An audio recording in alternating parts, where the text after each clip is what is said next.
आज हम जारी रखेंगे जॉम्बी फिल्म मकदूनिया से, जो 2023 में रिलीज हुई थी। कहानी एक ऐसे दुनिया के अंत में होती है जिसे जॉम्बी वायरस ने अपनी चपेट में ले लिया है। पहले की समृद्ध शहर अब वीरान हो चुके हैं। मानवता का कोई निशान नहीं है, केवल जॉम्बी हर कोने में फैले हुए हैं। खुला जंगल जीवित बचे लोगों के लिए एक बेहतरीन आश्रय स्थल बन गया। आपदा के बाद आदमी अपने छोटे बेटे मार्क के साथ इस अनंत जंगल में जीवित रहने की कोशिश कर रहा था। जंगल में बड़े हुए मार्क के पास न तो कोई साथी था, न ही कोई खिलौने, और न ही उसे बाहरी दुनिया के बारे में कुछ पता था। उसका एकमात्र मनोरंजन गाने सुनना और बार बार एक ही कहानी की किताब पढ़ना था। और सहारे के लिए एक दूसरे पर निर्भर पिता चुपचाप रहते हैं। आमतौर पर शिकार के लिए बाहर जाने के अलावा घर पर खेती करते हैं और मार्क को हथियारों का उपयोग करना सिखाते हैं। यह स्पष्ट है कि पिता अच्छी तरह जानते हैं कि जॉम्बी से भरी इस दुनिया में जीवित रहने के लिए सबसे महत्वपूर्ण है खुद की रक्षा करना सीखना। जब तक उसके पास पर्याप्त आत्मरक्षा की क्षमता नहीं होती, वह मार्क को जंगल से एक कदम भी बाहर जाने से मना करता है। यहाँ तक कि उसकी गतिविधियों की सीमा भी तय कर दी है। वो बिल्कुल घर से दूर नहीं जा सकता। शायद वह सबसे दूर जिस जगह गया है वह छोटी सी धारा है जहाँ उसे रोज पानी लेने जाना होता है, और यही एकमात्र काम है जो वह अपने पिता के लिए कर सकता है। लेकिन पिता की पाबंदियों ने मार्क को सतर्क नहीं बनाया, बल्कि उसे बाहरी दुनिया के प्रति जिज्ञासु बना दिया। इसलिए इस दिन जब वह पानी लेने बाहर गया, उसने नियमों का उल्लंघन करते हुए अपनी गतिविधि की सीमा से बाहर दौड़ लगा दी। और यही निर्णय मार्क के लिए एक अप्रत्याशित खोज लेकर आया। एक जर्जर कारवां उसकी नजरों के सामने आया। थोड़ी देर की झिझक के बाद जिज्ञासा ने फिर भी समझदारी पर जीत हासिल कर ली। मार्क खिड़की से अंदर घुस गया। अंदर की चीजें व्यवस्थित थीं। स्पष्ट था कि कोई वहां रहता था। वहां कुछ खिलौने भी थे जिनसे वो पहले कभी नहीं खेला था। लेकिन जब मार्क खेल में मग्न था, अंधेरे में अचानक एक परछाई उभरी, जिससे वह डरकर कोने में सिमट गया।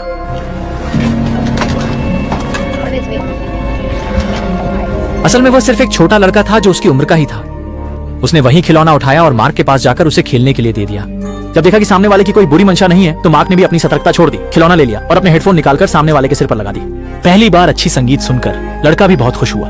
इस तरह दो अकेले बच्चे एक दूसरे के पहले साथी बन गए। जब उसे पता चला कि दूसरे का नाम मिक है, तो मार्क ने तुरंत अपनी आस्तीन ऊपर की और अपनी कलाई पर बने निशान को दिखाया, यह दर्शाने के लिए कि उसका नाम भी इसी निशान से शुरू होता है। यह निशान उसके होश संभालने के बाद से ही है। वास्तव में उसे भी नहीं पता कि इसका क्या मतलब है। उसके पिता ने भी कभी उसे नहीं समझाया। हालांकि मिक डाउन सिंड्रोम से पीड़ित था, दिखने में भोला था और ज्यादा बात नहीं करता था, लेकिन वह मार्क इस छोटे साथी को बहुत महत्व देता था। विदा लेते समय उसने अपना सबसे पसंदीदा खिलौना उसे दे दिया। लेकिन मार्क के जाने के कुछ ही देर बाद उसे हल्का सा अजीब महसूस हुआ, जैसे कोई आंखें अंधेरे में उसे देख रही हूँ। वास्तव में अगले ही पल एक परछाई उसके पीछे दिखाई दी। मार्क पीछे मुड़कर देखने की हिम्मत नहीं कर पाया और पास की झाड़ियों में छिप गया। असल में वह एक बंदूकधारी महिला थी। अच्छा हुआ कि वह जॉम्बी नहीं थी और वह मिक्की माही थी। महिला ने मार्क के हाथ में अपने बेटे का दिया हुआ परिचित खिलौना देखा तो उसने अपने हाथ की बंदूक नीचे रख दी और मार्क से कुछ सवाल पूछे, जैसे एक गुंडा।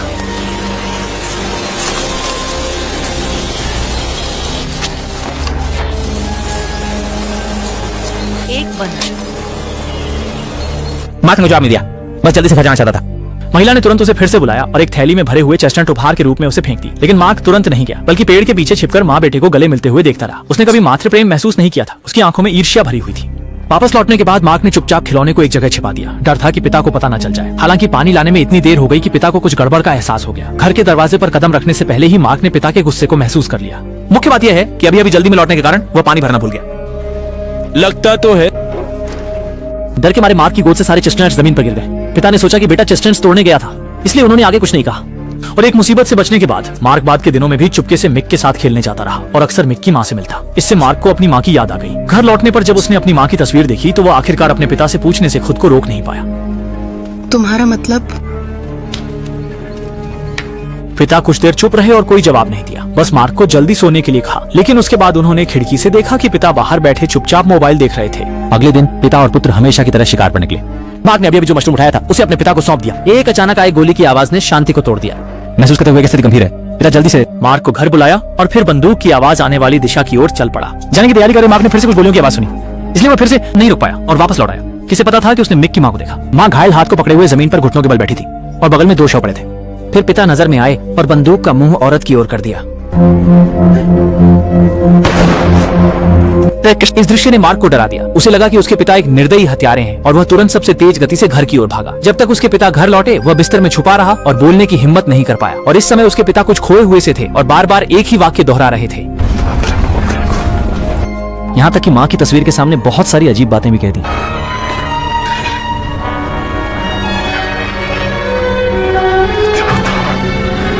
लेकिन लोग सोते समय बड़े नहीं होते। मार्क केवल हेडफोन लगाकर अनजान बनने का नाटक कर सकता था। पिता के व्यवहार ने उसे माँ के प्रति और अधिक जिज्ञासु बना दिया। आखिर माँ ने ऐसा क्या किया था जो पिता को उनसे इतनी नफरत हो गई। पिछली रात पिता द्वारा देखे गए फोन के बारे में सोचते हुए मार्क ने अनुमान लगाया कि यह माँ से संबंधित होना चाहिए। इसलिए जब पिता सो गए तो उसने चुपके से वो फोन ले लिया। एक तरफ छिपकर चुपके से देखा, अंदर कुछ वीडियो क्लिप्स रखी हुई थी। उनका पूरा परिवार खुशी खुशी जा रहा था।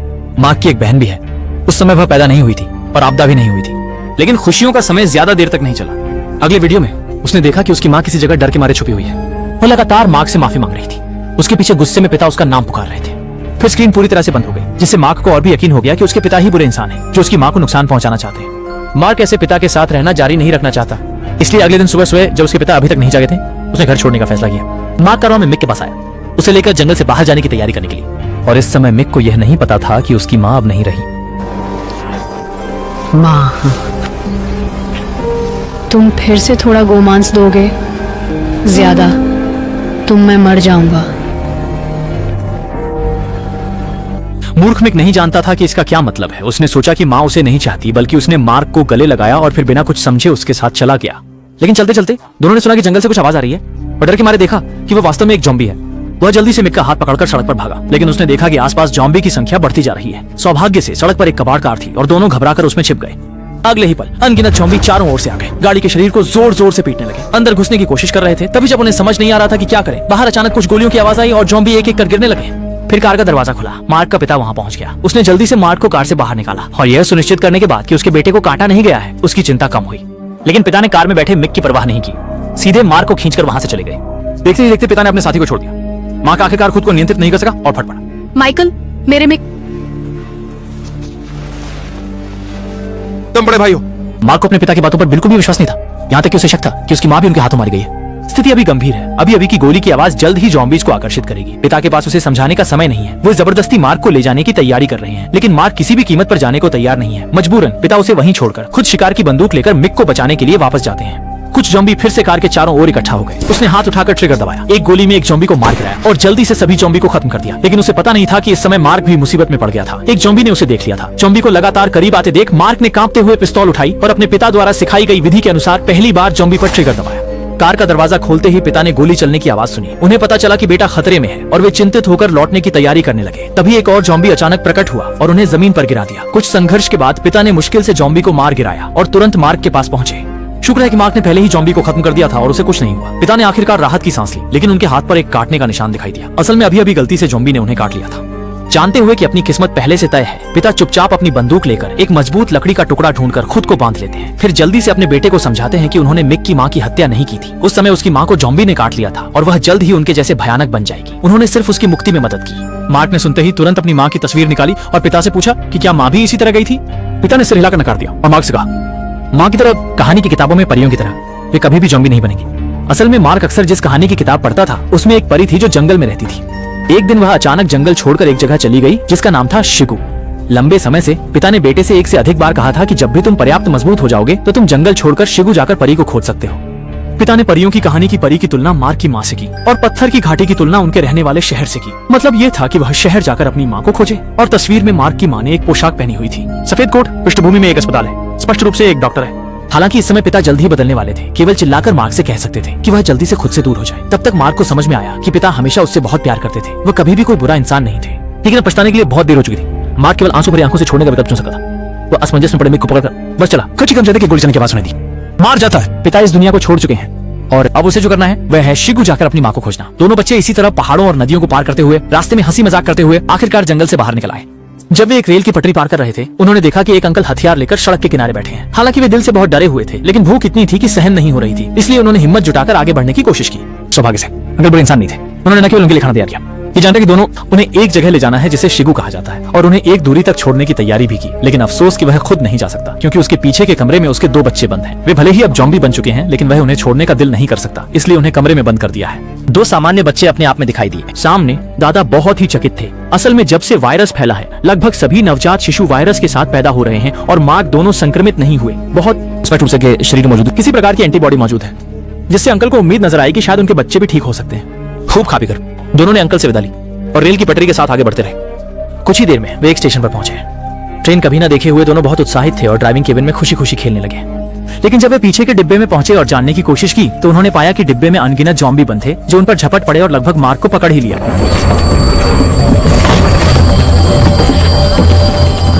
मार्क ने मिक का हाथ पकड़ा और जल्दी से भागने लगे, लेकिन जैसे ही मुड़े, 2 बंदूकधारी आदमियों से फिर सामना हो गया। इस तरह दोनों को वे एक परित्यक्त कारखाने में ले गए। यह उनका शिविर है जिसमें अभी भी कई जीवित बचे हैं। प्रमुख गंजा व्यक्ति दो सामान्य बच्चों को देखकर हैरान था, लेकिन वह कोई अच्छा आदमी नहीं था। बिना कुछ कहे उसने अपने आदमियों से मार्क को बंद करने के लिए कहा, केवल यह संदेह करते हुए कि उसके शरीर में एंटीबॉडी है, उसे मारने की तैयारी कर ली, क्योंकि यह प्रलय उसके जैसे लोगों के लिए ही बनाई गई है। बिना नैतिकता और कानून की पाबंदी के वह एक स्थानीय राजा की तरह मनमानी कर सकता है। लेकिन अगर कभी एंटीबॉडी वाला मार्क सेना के हाथों में पड़ जाए और वे वैक्सीन बना लें तो दुनिया फिर से व्यवस्था में आ जाएगी और उसकी ताकत खत्म हो जाएगी। माइक को छोड़ने का कारण सिर्फ यह था कि वह उस गंजे आदमी के मृत बेटे की तरह दिखता था। लेकिन जब उसके साथियों को मार्क के अनुभव के बारे में पता चला तो उनकी दया जाग उठी और उन्होंने रात के अंधेरे में उसे चुपचाप छोड़ दिया। और मार्क ने भी अकेले भागने का विकल्प नहीं चुना, बल्कि जान जोखिम में डालकर चुपचाप मिक को बचा लिया। दोनों ने गश्त कर रहे पहरेदारों को चकमा दिया और बिना किसी परेशानी के शिविर से भाग निकले। लेकिन वह दयालु सहायक बुरी तरह फंस गया और उसे गंजे ने गोली मार दी। भागते समय मिक को अचानक पानी पीने की इच्छा हुई, इसलिए मार्क को उसके लिए पानी खोजने के लिए पास की इमारत में जाना पड़ा। इमारत के अंदर जीवित बचे लोगों के रहने के निशान थे। मार्क को सौभाग्य से आधी बोतल पानी मिल गई जो नहीं ले जाई गई थी, और उसने एक अच्छी दिखने वाली डायनासोर टी शर्ट भी पहन ली। वह बालकनी से नीचे देखना चाहता था कि मिक अभी भी वहीं इंतजार कर रहा है या नहीं, लेकिन उसने देखा कि सामने की खाली जगह पर 3 ज़ॉम्बी है। एक ज़ॉम्बी माँ 2 वायरस से संक्रमित ज़ॉम्बी बच्चों के साथ थी। और इसी बीच नीचे से आवाज आई। नीचे देखा तो पाया कि गंजा आदमी अपने लोगों के साथ पीछा करते हुए आ गया है और उसने नीचे इंतजार कर रहे मिक को पकड़ लिया है। अब मिक भी मौत से नहीं बच सकता। गंजा आदमी उसे खत्म करने के बाद मार्क को ढूंढने की तैयारी कर रहा था, लेकिन जैसे ही वह गोली चलाने वाला था उसके सिर के ऊपर अचानक एक ड्रोन आ गया। ग्वांगथू और उसके साथी तुरंत बंदूक लेकर सतर्क हो गए। अगले ही पल घनी गोलीबारी शुरू हो गई। दुश्मन का चेहरा ठीक से देख भी नहीं पाए थे कि ग्वांगथू का समूह एक एक करके गिर गया। इस समय मार्क भी नीचे आ गया। उसने देखा कि 2 सैनिक वर्दी पहने बाहर आ रहे हैं। मार्क भी सामने आने की तैयारी कर रहा था, लेकिन मिक ने उसे वहां न जाने की चेतावनी दी। लेकिन सैनिकों को पहले ही कुछ गड़बड़ का आभास हो गया था और वे सतर्कता से राइफल थामे हुए खोजने लगे। साथी को पकड़े जाने से रोकने के लिए मिक ने तुरंत जमीन पर पड़ी पिस्तौल उठा ली और फिर पिस्तौल को सैनिक की ओर तान दिया।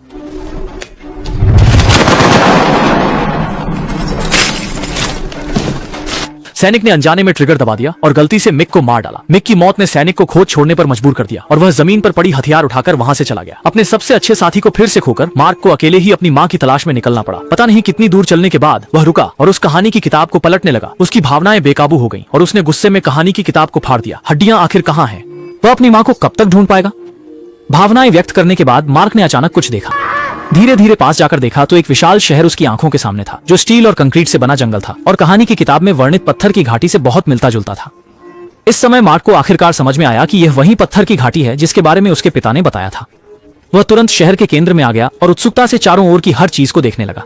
हालांकि शहर में ज़ॉम्बी अधिक थे, लेकिन वे मार्क की प्रगति को नहीं रोक सके। उसने अपनी मां की तस्वीर पर दिख रहे निशान को देखा और अंततः उसी निशान वाली एक इमारत को ढूंढ लिया जो उसकी मां के काम करने वाली अस्पताल थी। मार्क अस्पताल के अंदर गया और एक कमरे में एक सफेद कोट पहने महिला को देखा। उसने सोचा कि वह उसकी मां है, इसीलिए बिना झिझक उसके पास गया, उसका हाथ पकड़ा और पीछे से उसे गले लगा लिया। जब तक महिला ने उसके हाथ की पीठ पर काटा नहीं, तब तक मार्क को कुछ गलत होने का एहसास नहीं हुआ। सामने की महिला बेहद डरावनी थी। वह पहले ही ज़ॉम्बी बन चुकी थी। वह डर के मारे पीछे हट गया और ज़ॉम्बी के पीछा करने पर एक दरवाजे से उसे रोक दिया। लेकिन इस समय मार्क भी पूरी तरह से टूट गया और वहीं खड़ा होकर जोर जोर से रोने लगा। उसने बड़ी मुश्किल से रेसिपी तो ढूंढ ली, लेकिन अपनी मां को नहीं ढूंढ पाया। उम्मीद खो चुके मार्क ने निराश होकर सड़क पर चलते हुए उन जगहों पर जाकर जहां गुमशुदा लोगों के पोस्टर लगे थे, परी और अपनी मां की तस्वीरें भी वहां लगा दी, जैसे एक आत्मा रहित शरीर। मार्क बिना किसी उद्देश्य के चलते रहे। अंत में वह एक इमारत में गए जहां उन्होंने एक होलोग्राम देखा जिसमें एक राजनेता भाषण दे रहा था। असल में वायरस के फैलने का असली कारण देश में लगातार आ रहे शरणार्थी थे जो वायरस भी साथ लाए थे। और जैसे ही मार्क वहां पहुंचे, आसपास छिपे हुए ज़ॉम्बी भी धीरे धीरे जागने लगे और लड़खड़ाते हुए मार्क की ओर बढ़ने लगे। लेकिन मार्क ने भागने का विकल्प नहीं चुना। निराश होकर उन्होंने हेडफोन पहन लिए, आंखें बंद कर लीं और मौत का सामना करने के लिए तैयार हो गए। खतरनाक समय में अनगिनत गोलियां पास से गुजरी और एक पल में सभी ज़ॉम्बीज को साफ कर दिया। मार्क ने धीरे धीरे अपनी आंखें खोली, हेडफोन उतारे और देखा कि कुछ लेजर उस पर पड़ रही हैं। तब उसे एहसास हुआ कि किसी ने उसे बचा लिया है। एक सशस्त्र बल तुरंत प्रकट हुआ और अग्रणी महिला सैनिक धीरे धीरे पास आई। धूप की रोशनी में वह परी की तरह बेहद चमकदार लग रही थी। महिला सैनिक मार्क के सामने आई, मास्क उतारा और उसके हाथ पर काटने का निशान देखा। तुरंत पिस्तौल निकाल ली और प्रक्रिया के अनुसार कार्य करने की तैयारी की। लेकिन मार्क को जरा भी डर नहीं लगा। उसने तो खुद ही आगे बढ़कर गले लगा लिया। उसकी नजर में सामने वाली औरत कहानी की किताबों की परी जैसी थी। थोड़ी देर बाद महिला सैनिक ने देखा कि लड़के में कोई परिवर्तन के संकेत नहीं है, इसलिए उसने तुरंत पिस्तौल वापस ले ली और मार्क की आस्तीन उठाकर देखा। जब उसने उसकी कलाई पर निशान देखा तो महिला सैनिक ने तुरंत उत्साह से चिल्लाया। दरअसल यह निशान आपदा के बाद जन्मे बच्चों में वायरस के प्रति प्रतिरक्षा का विशेष प्रतीक है। मार्क के शरीर में मौजूद एंटीबॉडी वायरस को हराने की कुंजी है, मानवता की अंतिम आशा। फिल्म के अंत में मार्क महिला सैनिक के साथ उनके बेस की ओर चला गया। फिल्म ने मार्क की मां का पता नहीं बताया और न ही उसके माता पिता के बीच क्या विवाद हुआ यह स्पष्ट किया। हालांकि पिता के आत्म वार्तालाप से यह अनुमान लगाना मुश्किल नहीं है। सीधी बात यह है कि आपदा के बाद वह और उसकी पत्नी शायद किसी निर्णय के कारण झगड़ पड़े। बहुत संभव है कि मार्क के शरीर में मौजूद एंटीबॉडी के कारण। डॉक्टर पत्नी मार्क का उपयोग दुनिया को बचाने के लिए करना चाहती थी, लेकिन बेटे की सुरक्षा के लिए पिता तैयार नहीं था। इसलिए उसने पत्नी से अलग होने का फैसला किया और मार्क को लेकर जंगल में छिप गया, जबकि पत्नी बेटी को लेकर सेना के साथ चली गई। अगर आगे माँ बेटे की मुलाकात होती तो निश्चित रूप से वहाँ होती, या फिर यह कहें कि वह महिला सैनिक उसकी माँ ही थी, क्योंकि बदलाव बहुत बड़ा था। दोनों ने एक दूसरे को नहीं पहचाना। और एक जॉम्बी फिल्म के रूप में इस फिल्म में जॉम्बी का पीछा करने और काटने के दृश्य ज्यादा नहीं है, गति भी काफी धीमी है। सख्ती से कहें तो यह एक जॉम्बी फिल्म नहीं है, बल्कि एक जॉम्बी के आवरण में एक भावनात्मक फिल्म है। ठीक है, आज का वीडियो यहीं समाप्त होता है। दर्शकों के देखने के लिए धन्यवाद। हम अगले एपिसोड में मिलेंगे।